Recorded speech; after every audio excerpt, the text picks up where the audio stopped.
Muchas gracias, James. Muchas gracias a todos y a mis queridos profesores y colegas por la invitación. Bien, pues como ya se ha repetido varias veces en este día, para Alfonso Reyes y Julio Torri, entrañables amigos, la antítesis entre literatura y vida no fue tal. Lecturas y autores son las constantes de los años formativos que compartieron y de las magníficas cartas que intercambiaron durante sus vacaciones escolares, cuando todavía eran alumnos de la Escuela Nacional de Jurisprudencia, y posteriormente durante los muchos años que Reyes estuvo fuera del país. Pasajes epistolares de Reyes pasaron a formar parte de su obra, y en su obra episodios de amistad vivida quedaron inmortalizados en un entramado de cotidianidad y destreza literaria. Tal es el caso de Juana, soneto con original estrambote, fechado en 1912, en el que Pedro y Julio se desdoblan en personajes líricos para fungir como graciosos testigos de la hacendosa muchacha. Y lo leo. La rubia Juana, desabrida y útil, como viejo retrato desteñida, hada de cocinar, ser inconsútil, cierto, es tan útil como desabrida. Su alcoba, en el rincón, la obra fútil deshace de la araña presumida, y el trino perdonando al grillo inútil, caza la mariposa sorprendida. El plumero fantástico pasea, mientras en lienzos la cabeza arropa del cielo raso hasta la chimenea. Nunca derrama el agua de la copa, y solo algunas veces titubea para contar los ajos de la sopa. Pedro y Julio la admiran, ni pueden darle más, ni a más aspiran. 11 años transcurren, y tal vez movido por la promesa nunca hecha realidad de que Torri fuese a España, Reyes adelanta en términos espirituales el encuentro para pedir a su amigo sutileza en la recordación de los tiempos idos. Tal es el tema del soneto Años después, compuesto en Madrid en 1923.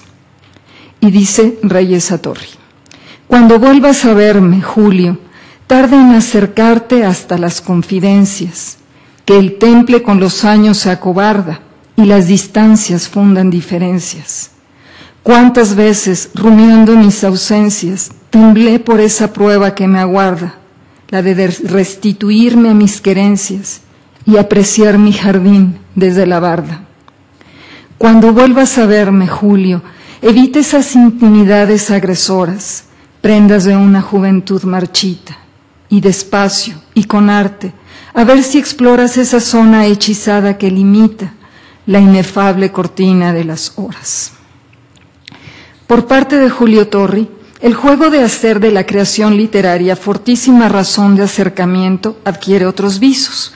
En ocasiones, él opta por la referencia literaria para dar cuenta tangencial de su estado anímico, como sucede en el par de alusiones a la balada de Reading Gaol, vía de expresión de su soledad intelectual y afectiva, circunstancia que lo afectó cuando la partida de su caro Alfonso. O bien, Torri hace suya la voz de otro escritor para dar cuenta de sí y salpicar con jocosidades la relación con su destinatario. Así sucede con la de por sí tragicómica carta, ubicada en 1925 por Zaitsev en su edición a Epistolarios, en la que Torri narra sus avatares como inspector de solfeo y masas corales, entre otros empleos fugaces. La misiva lleva un título que anuncia y sintetiza contenido y doble intención: Epístola del mundo de Monferrado al mundo de Guadalfajara. De manera tal, Torri seguramente predispuso a Alfonso a la lectura de sus mil y una peripecias, al tiempo que contrastaba la sencillez de su momento, de poca cabida para una vida cultural como a él le hubiera satisfecho, contra el mundo cosmopolita de Reyes, en ese entonces en París y dueño de una brillante y ascendente carrera literaria. Al enmascararse como el Moore campesino del enciemplo del libro del buen amor, Torri engrandece a Reyes, pero al hacerlo por mediación de una referencia literaria, el efecto resulta paradójico, puesto que sin el código común y preciado de la literatura medieval, se perdería la igualdad en los planos intelectual y amistoso. Transcurrido el tiempo, ya con 55 años los amigos y después de este asunto del robo del Covarrubias, Reyes hace otro guiño a Torri, esta vez apelando a la mitología grecorromana, pasión juvenil que los acompañó por siempre. En el soneto Seres Casera del año 1944, Reyes invita a Torri a disfrutar de la poetización que hace de otra ayudante doméstica. En los dos cuartetos de la composición, esta nueva Demeter, diosa de la agricultura, habla de por sí misma y su intervención incluso es marcada por un guión de diálogo. Leo Seres Casera.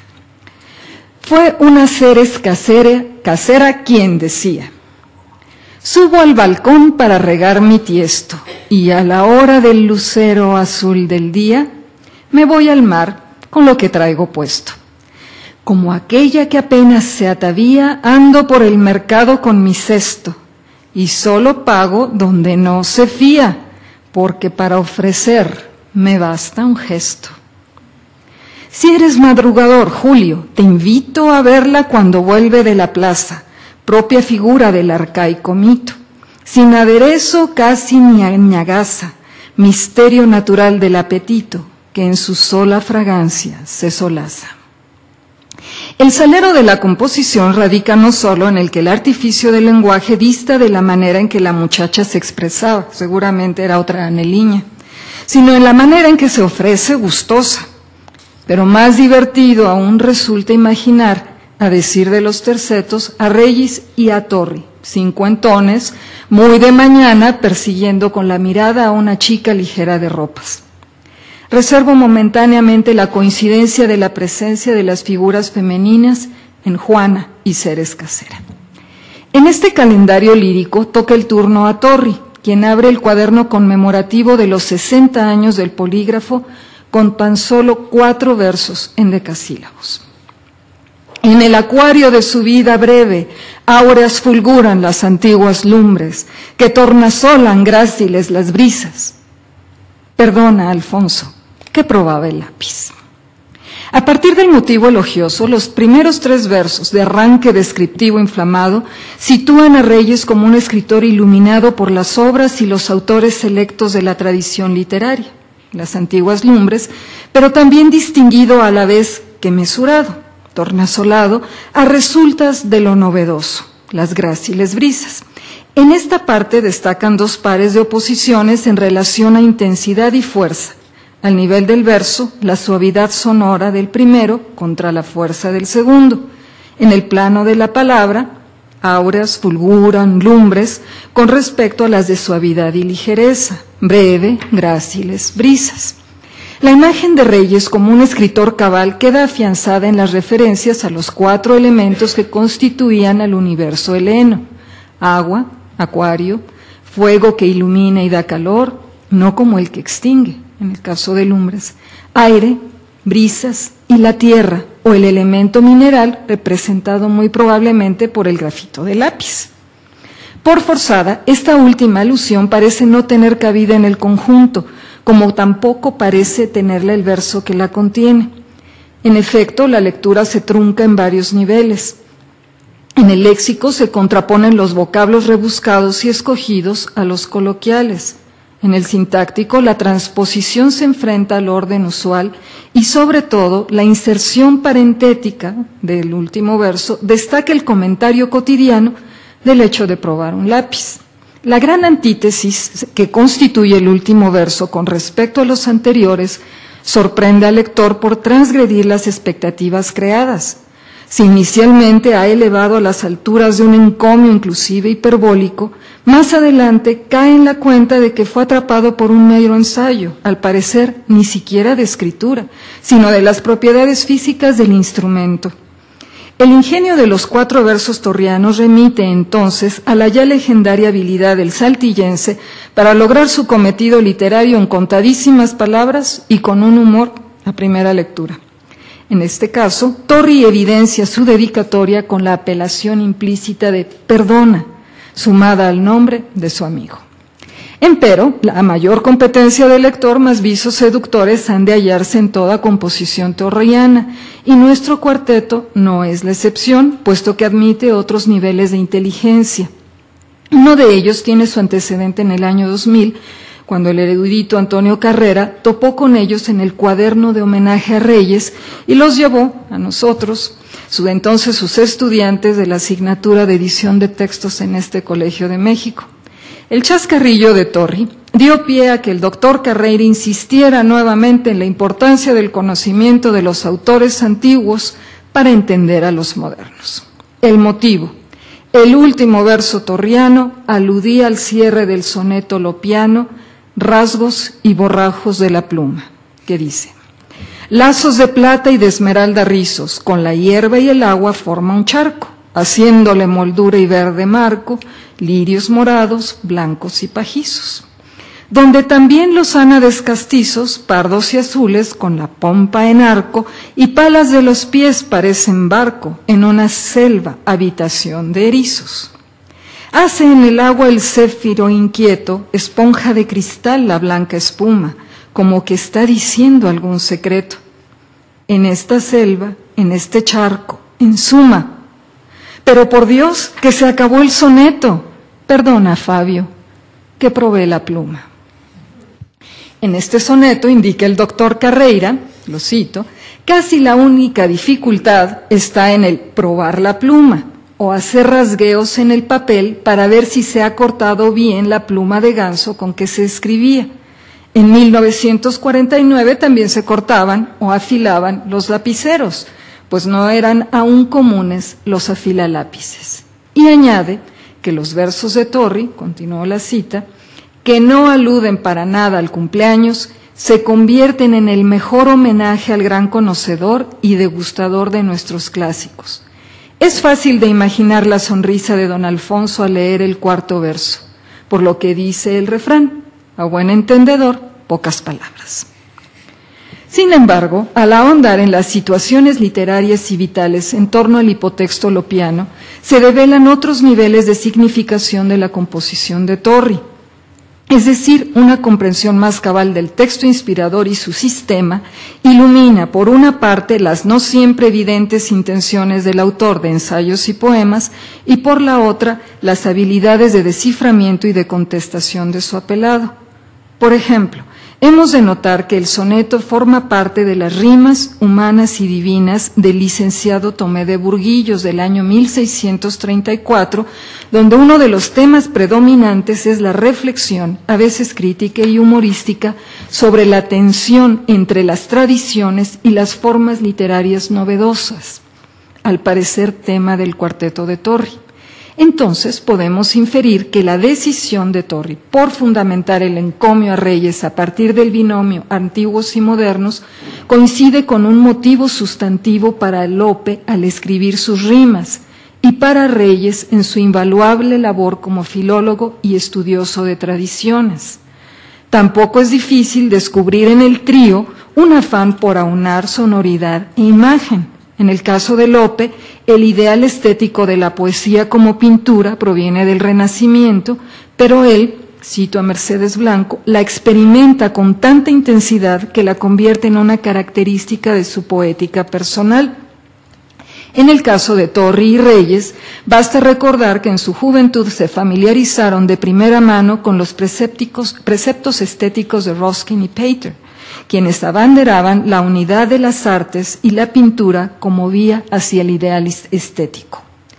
A esta inferencia se suman otras similitudes y otros detalles, como que en el soneto de Lope entran en juego lindezas rebuscadas, los lazos de plata, de esmeralda y rizos, pompa en arco, céfiro inquieto, en agudo contraste con vocablos más llanos, un charco, pajizos, erizos. Artificios tales concuerdan magníficamente con los 3 versos preciosistas de Torri en oposición al cuarto. La gramática de contrastes de Torri, que abarca alusiones, agua, fuego, aire, tierra, fulguran, tornasolan, imágenes, acuario, lumbres y sobre todo la antítesis entre la artificiosidad de los 3 versos iniciales y el coloquialismo del cuarto, evoca el sistema de oposiciones del soneto lopiano, que también conduce al ejercicio escriturario. Nos dice Mercedes Blanco al respecto. El primer cuarteto describe un paisaje que en el segundo cuarteto y en el primer terceto se anima con la inquietud de los ánades y del céfiro. El tercero, el final, defrauda las expectativas del lector. En este preámbulo, en este lugar, no sucede nada. La descripción no es, y ni ha sido, el elogio, ni se desprende de ella ninguna sentencia aguda o grave. El lugar descrito no es más que un juego de escritura, un soneto que se declara como tal y una improvisación para probar la pluma. Así como el doctor Carreira imagina la sonrisa de Reyes al recibir la composición de Torri, Mercedes Blanco ha señalado que el objetivo de Lope, en términos formales, es lograr una agudeza lúdica, una red ingeniosa de correspondencias y alusiones calculada para la sonrisa. Lope y Torri logran el doble cometido de agradar por el ingenio de sus versos y de apelar a sus lectores entendidos. Uno, mediante referencias veladas a Quevedo y a Góngora, el otro, adueñándose temporalmente de una fase del sistema poético de Lope. Para concluir, provisionalmente desde luego, este desvelamiento lúdico, es menester atar algunos cabos más. El primero es el que las rimas humanas y divinas del licenciado Tomé de Burguillos tienen como uno de sus fines la glorificación de los amigos, provocada por la circunstancia histórica que orillaba a los poetas del 17 a escribir encomios por fuerza o por conveniencia. Evidentemente, esta no fue circunstancia para Torri, pero para Reyes este detalle debió haber contribuido para el disfrute de los versos obsequiados. Nada casual resulta tampoco que Torri haya escrito 4 versos para Reyes, ni que Reyes le haya correspondido con 58 distribuidos en 4 sonetos. Tampoco es fortuito el heterónimo de Tomé de Burguillos, bajo el que Lope escribió las rimas. Es este Tomé el primer heterónimo suficientemente logrado de la literatura española, como nos lo explica Juan Manuel Rosas, que de nuevo sustenta otras coincidencias más con los versos de Torri. En este sentido, resalta que Burguillos es el heterónimo dentro del ciclo de Senectute, comprendido entre 1625 y 1635, cuando Torri y Reyes están dentro del propio. Los 3 poetas cuentan ya 60 años. También destaca un indicio de que la adopción torriana de la máscara de Tomé de Burguillos, a su vez máscara y heterónimo de Lope, era ya del conocimiento de Reyes, o tal vez hasta él se la adjudicó a su amigo, cual lo revela el soneto a la memoria del licenciado Tomé de Burguillos del año 1947, que adquiere un sentido novedoso a la luz del estudio de los versos conmemorativos torrianos. Dice el soneto: Albricias, licenciado, que solías con pluma y con tintero y con marmaja ir dibujando en limpio la baraja que mezclan los afanes y los días. La humilde musa de las fruslerías, para la que no hay materia baja, esa ilustre fregona que trabaja hasta en ocios y en haraganerías, del brazo me tomó, salió cual digo la peineta puesta y el mantón terciado, para traerme a discurrir contigo. El verdadero amor fue siempre osado.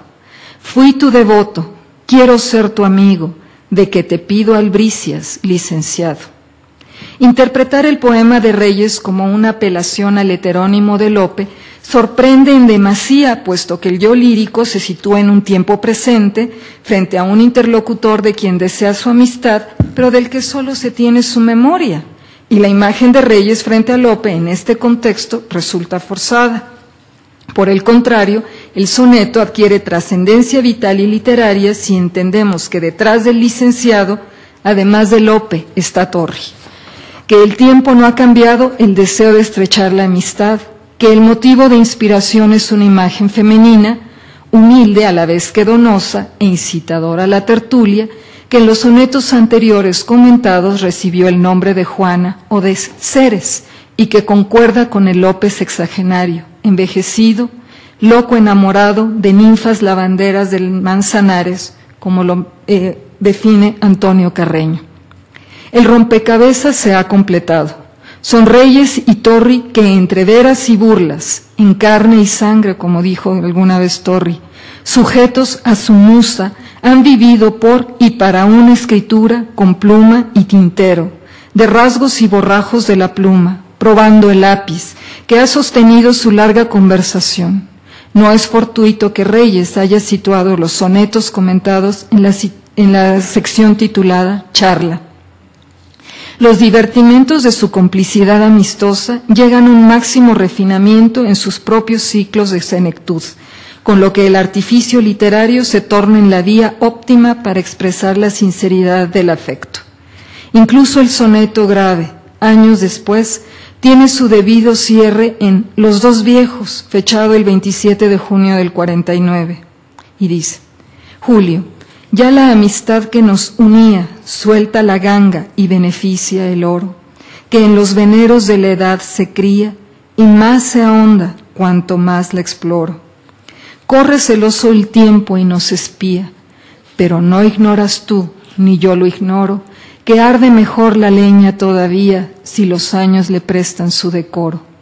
El mosto deja para el barbilindo y prefiere la copa en que te brindo, licor de tantos cónsules añejo, y a ver si hay alguien quien ose discutirme. No hay más sólido abrazo, ni más firme, que el abrazo de un viejo a otro viejo. La verdad está en el arte como posibilidad de fijar el sentimiento y la experiencia por la belleza. En la erudición, en las máscaras literarias que mejor se avengan a cierto temperamento y momento. Reyes no solo entendió, sino fomentó la adopción de la última máscara literaria de Torri, que tuvo como antecedente la del Mur del Arcipreste.